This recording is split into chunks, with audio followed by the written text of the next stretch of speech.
This is a time of myth breaking and myth making. Right now, in front of our eyes, we're watching an old world order disintegrate and a new one take its place. It's yet another loud vindication of astrology because there's an historic conjunction of Saturn and Neptune forming in the sky right now to accompany the historic events that are happening on the ground. It's chaotic, it's confusing, and it's a little hard to make sense of what's really going on.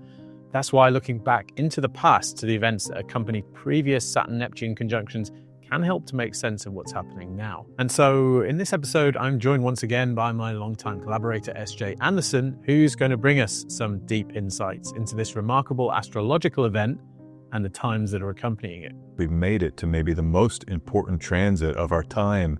And I think as I've gotten closer to this transit and sat with this transit, it's become very clear to me that there's some heavy, grave, powerful new beginnings that are being seeded right now with the Saturn-Neptune conjunction. It's heavier and heavier and more profound as I get closer and closer to this moment, and have done a lot more research and have sat with the energies. A realization of, wow, this is going to change our world dramatically. It's something that it's very hard to oversell or overestimate because of how potent, powerful, and deeply foundational it has been in the past. This is World Astrology Report. I'm your host, Dan Waits, and welcome to another journey into the past to understand the present and the future. Saturn and Neptune meet every 36 years. We're going to focus on two core aspects of what these conjunctions represent in this video. The first is that they seem to reset the world order and the myths that we tell ourselves about how the world works. And the second is that they're accompanied by new technologies, particularly those that are rolled out to the masses. But before we look at the present time, we're going to look back into the past so that we can see the patterns of history and better identify them as they're expressing themselves now. And so if you go back to 1882, you had a conjunction of Saturn and Neptune on the 12th of May, 1882, 16 degrees Taurus. But there is also a sense of looking at when Saturn and Neptune were co-present together, meaning in the same sign, because often these events are triggered during the co-presence as much as they're triggered very close to the conjunction. And that 1882 emergence was so potent to decide future reality. You had, in May of 1882, the Triple Alliance was formed, Germany, Austria-Hungary, and Italy joining geopolitically such that if one is threatened, all are threatened. This age of alliances of nations that emerges during the Saturn-Neptune conjunction and co-presence culminates and peaks by the time you get to the next Saturn-Neptune conjunction in 1917 and the co-presence that extends even into 1919 with World War I and the resolutions of World War I, which is the destruction of that Triple Alliance system and the birth of the system that comes after. You also had, from the technological perspective, Edison's Pearl Street electric station open. It's the first commercial power plant. It's in New York City. Think about how important that is to have a plant that's sending electricity to a city so people can tap into the electric grid and power their lives. Saturn is certainly a planet you can associate with science and technology. It's less about the inspiration that can give rise to new technologies, which is Uranus's domain, and more about the slow process of empirical observation of reality that leads to new understanding. It's about building things. Neptune is a planet we can associate with collectivism and universality.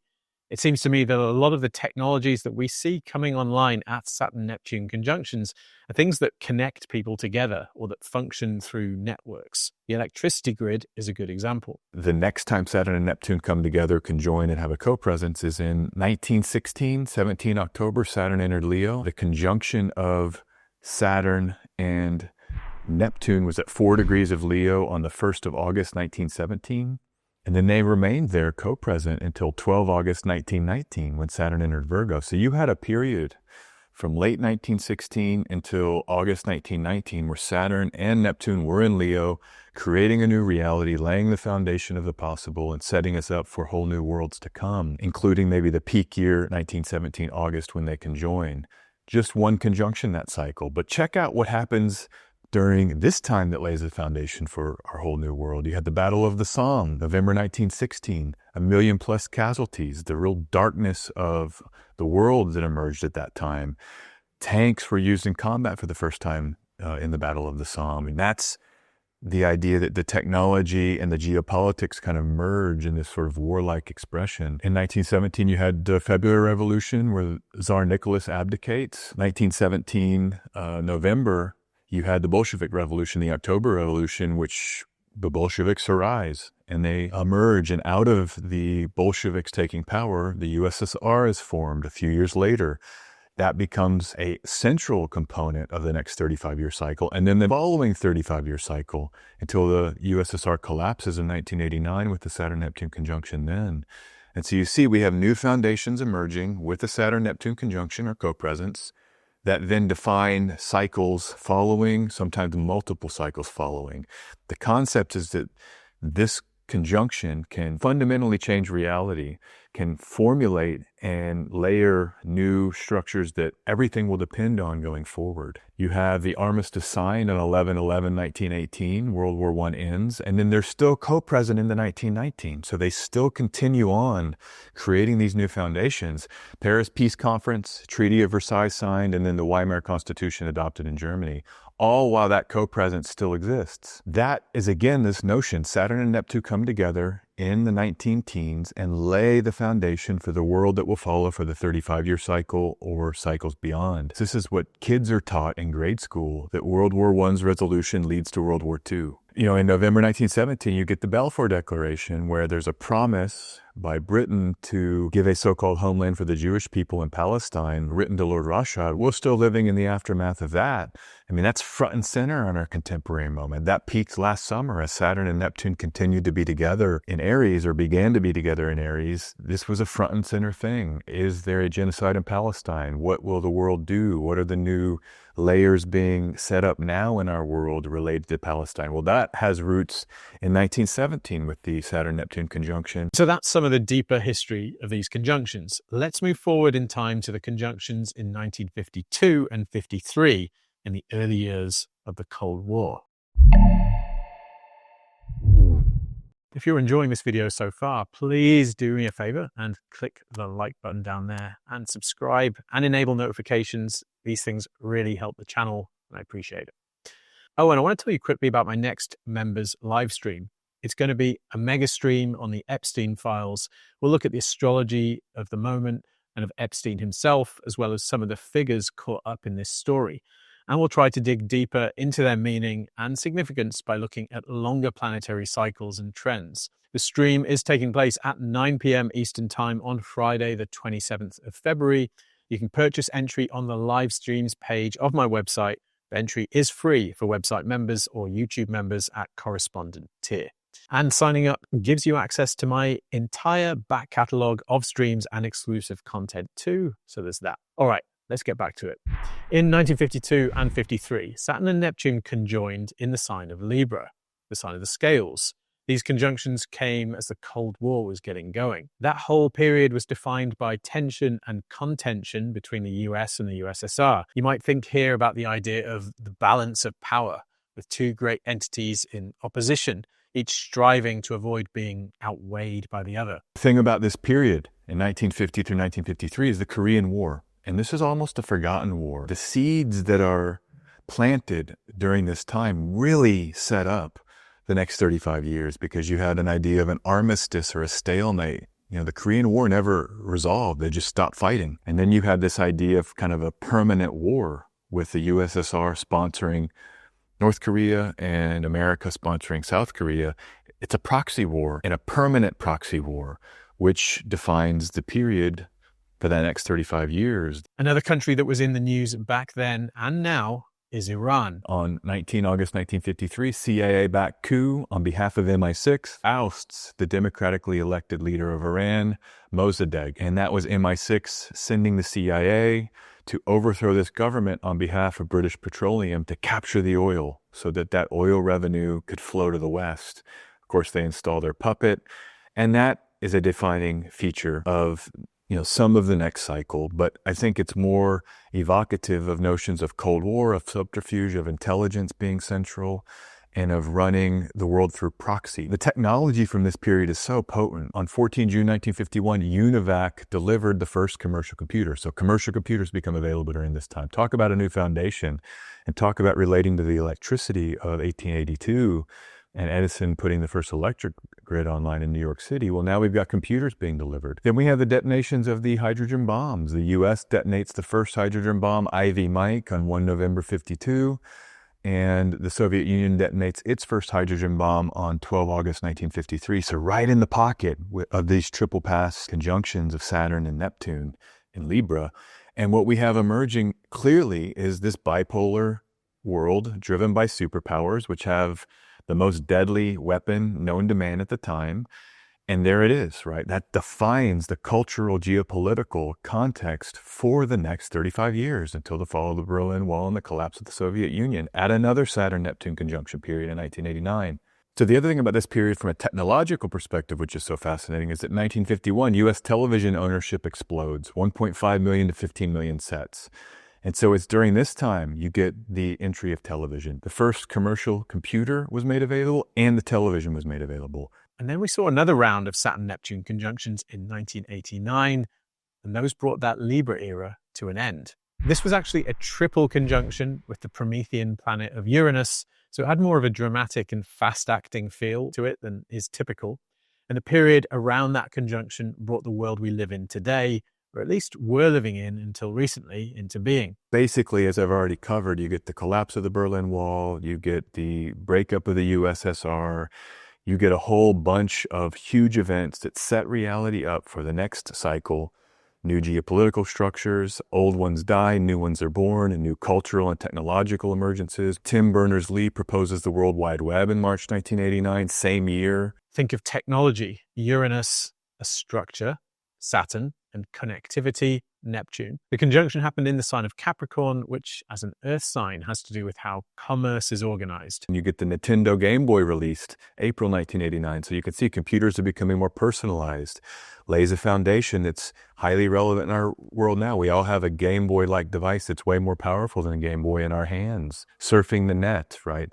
That all comes from the 1989 Neptune-Saturn conjunction, building out new worlds and new realities technologically. You know, this was after the conjunctions had happened. So the triple pass conjunctions, the final one is 13 November 1989. But just in the aftermath of that into 1990, you had Mandela released from prison. You had Bush on September 11th, 1990, saying that there's a new world order in a speech to Congress. It's a big idea. It's a new world order. And he's talking about the unipolar age of the American-dominated globe. Also published in 1989, that summer, was Francis Fukuyama, his article, The End of History, proposing that the liberal democratic institutions win. I think this period from 1989 up through the present that we're living in is defined by like a rules-based order, a so-called Western democratic rules-based order, which is really proxy for America runs everything and does everything.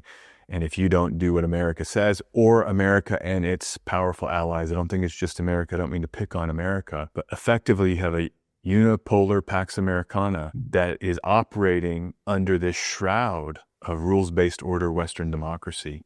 All right, let's now focus on the present and consider what the current conjunction is bringing to the world. What I've noticed on social media is that there seem to be three main conversations going on right now. One of them is about the Epstein Files. One is about geopolitics, including peace negotiations between Ukraine and Russia and a potential US attack on Iran. And one is about AI.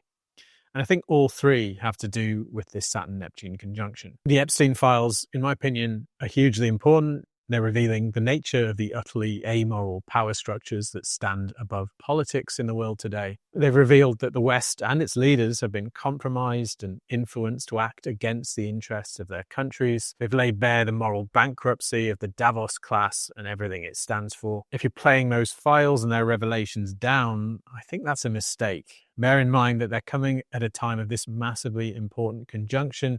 That right there should clue you into the fact that they're very important. But I already covered this subject in another video on this channel, so I suggest you head there for more if you haven't seen that one, or you join the stream later this month.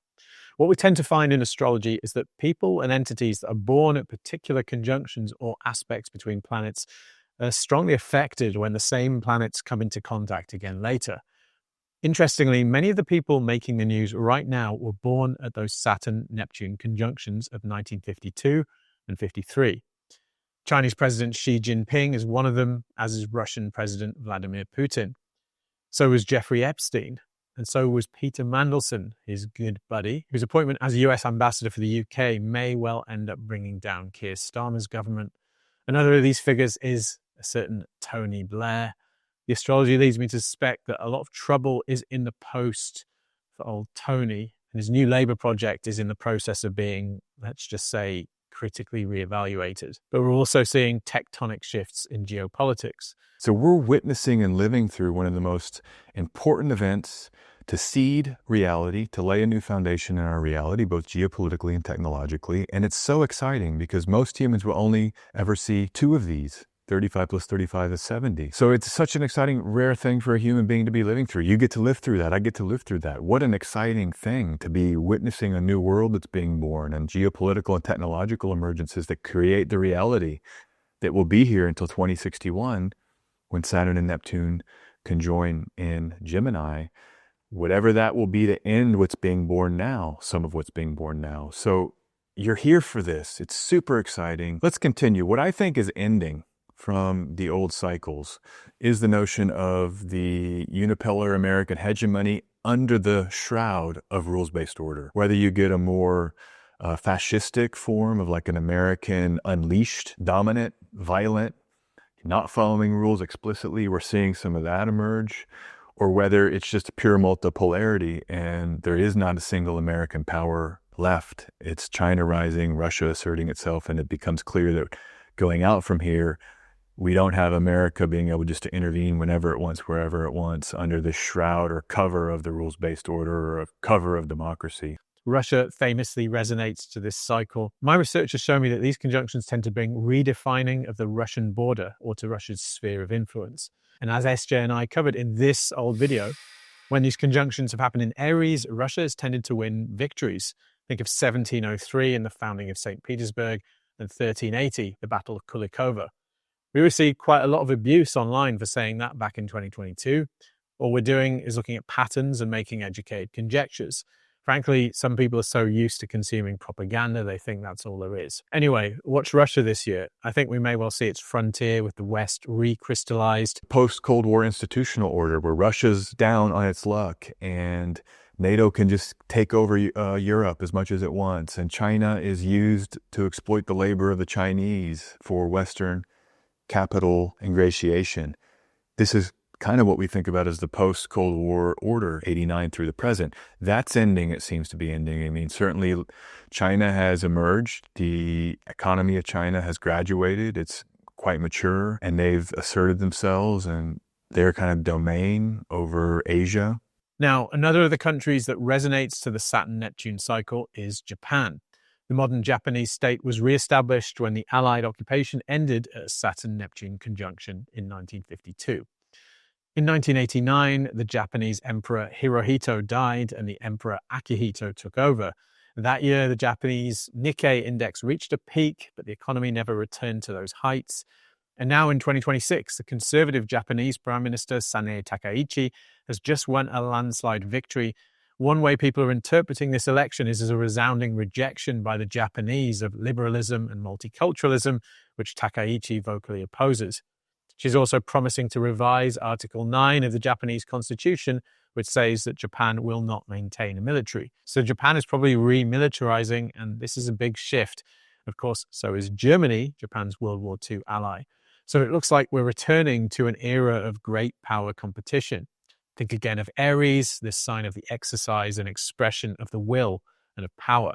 Of course, the rise of China is part of this story. Chinese President Xi Jinping just this month called for the Chinese currency, the yuan, to become a global reserve currency for international trade.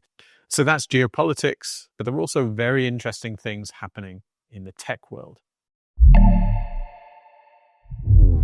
It's been clear for some time that some kind of milestone relating to AI was going to come in 2026. And the big question has been, what will it be? We had the birth of the web the last time Saturn and Neptune came together in Capricorn.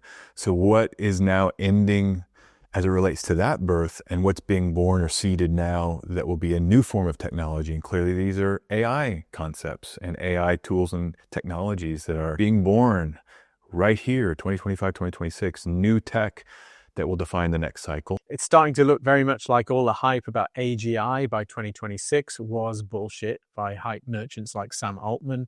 It was designed to stimulate investment in AI companies. I think the solar eclipse of September 2025 in Virgo signaled that the popping of the AI bubble is coming soon, either this year or 2027. But we have seen a seemingly big development in 2026. One of the biggest stories that came out recently has been this Molt book, or an AI agent swarm technology that comes online here just days after Neptune entered Aries, literally 2 or 3 days. And it's so profoundly important because if we're looking for like a Thomas Edison style new electric grid technology, what could it be? Well, it is, I think, AI agents, at least partially from what we know now. These AI agents are operating autonomously or semi-autonomously. They're operating continuously with the right programming. And then now these agents communicate together, and these open claw AIs are just running continuously, building and doing and making at the behest and instruction of their human masters. What I find interesting here is the resonance of this theme to the sign of Aries, which is the first sign of the zodiac and carries with it the idea of emergence and birth. And also it's a martial sign, so it relates to desire and action.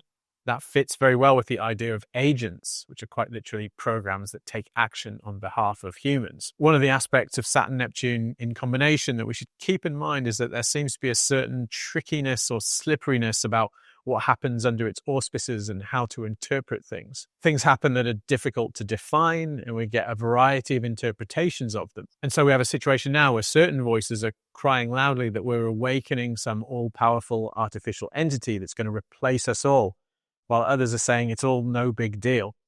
My guess is the truth is probably somewhere between those two extremes. AI on the upside can help extend the reach. I mean, you can go farther. You can maybe do more. You can have multiple AIs thinking for you or researching for you. Everybody's got PhD level researchers at your fingertips. You just say, go research something, and it comes back with a report that's really good and improving every day, and so it will extend our capacity as human beings. This is one maybe light side of what's being born here. We're looking for new paradigms, new emergences, new ways of life. This is the archetype of Aries, the birth of the new, the breakthrough, the seed breaking ground and coming out of its shell, and then the beginning of the plant that emerges. That's what Aries is. And so at any layer or level, we're looking for this idea of the new birth. All right. Thanks for watching this video. Thanks so much to SJ for joining me in this episode. Do seek him out here on YouTube and Instagram. Links to find him are in the description below. In the bonus section of this video, available for members of World Astrology Report, whether here on YouTube or at my website, we look at some of the more troubling things that seem to be emergent right now, including resurgent fascism, communism, and eugenics. Thanks for watching, and see you again on this channel very soon.